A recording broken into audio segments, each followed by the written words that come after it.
ಇವತ್ತೇನು ಕನ್ನಡ ಡಿಂಡಿಮ ಪ್ರಶಸ್ತಿ ಅಪ್ಪಾಜಿ ಕೊಟ್ಟಿರೋದು ನಮಗೆ ಭಾಗ್ಯ ಅಂತ ಭಾವಿಸಿ, ಯಾಕಂದರೆ ಅವ್ರ ಕನ್ನಡ ಭಾಷೆ ಹಾಗೂ ಪ್ರತಿಯೊಬ್ಬ ಕವಿಗಳ ಒಂದು ಕಾವ್ಯ ಆಗ್ಬೋದು, ಭಾಳ ಭಾವಗೀತೆಗಳು, ಭಕ್ತಿಗೀತೆಗಳು, ಎಲ್ಲ ಗೀತೆಗಳನ್ನು ಅವರು ಹಾಡಿದ್ದಾರೆ, ಸಂತೋಷ ಪಟ್ಟಿದ್ದಾರೆ.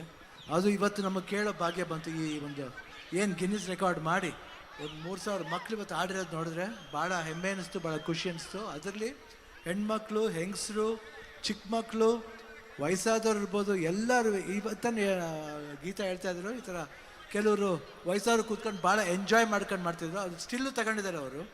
ಯಾಕೆ ಅಷ್ಟು ಒಂದು ಹಾಡು ಅನ್ನೋದೇ ಹಂಗೇನೆ, ಒಂದು ಭಾವಕ್ಕೆ ಏಜ್ ಇಲ್ಲ, ಯಾವುದೇ ಆಗಲಿ ಆ ಏಜಿಗೆ ಬಂದ್ಬಿಟ್ಟು ಎಲ್ಲರೂ ನಾವು ತಲ್ಲೀರ್ನ ಆಗ್ಬಿಡ್ತೀವಿ. ಆ ರೀತಿ ತುಂಬ ಚೆನ್ನಾಗಿ ಹಾಡಿದ್ರು. ಭಾಳ ಖುಷಿ ಆಯ್ತು ಇವತ್ತು ಗೀತಾ ಅವರು ನನ್ನ ಜೊತೆ ಬಂದಿರೋದು. ಭಾಳ ಹೆಮ್ಮೆ ಅನಿಸ್ತಾ ಇದೆ, ಭಾಳ ಖುಷಿ ಅನಿಸ್ತಾ ಇದೆ. ಇವತ್ತು ಈ ಅವಾರ್ಡ್ ತಗೊಳ್ಳೋಕ್ಕೆ ನಾನು ಪುಣ್ಯ ಮಾಡಿದ್ದೆ. ಥ್ಯಾಂಕ್ ಯು ಸಂತೋಷ್ ಗುರೂಜಿ ಅವರೇ.